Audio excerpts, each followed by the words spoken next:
Welcome to dptutorials. In today's video, we will be calculating actual hours worked using Excel. In this example, by date wise, we have the in and out times like this.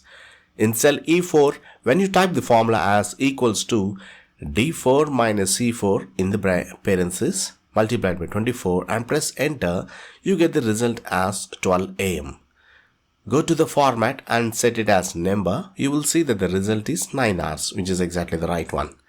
When you drag this formula to other cells, you will observe that some of the cells are showing the negative values as the in time is in the night time and out time is in the daytime.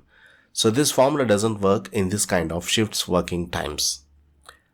Go to cell E4, type the formula as equals to if open the parentheses D4 is greater than C4, comma, open the parentheses D4 minus C4, close the parentheses, comma, open the parentheses D4 minus C4 plus 1, close the parentheses, again close the parentheses, multiply this result by 24 and press enter to see the result as 9.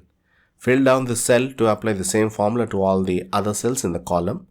Now that we have got all the values correctly, we can now total this at the bottom using the sum function like this to get the result as 191.83 hours.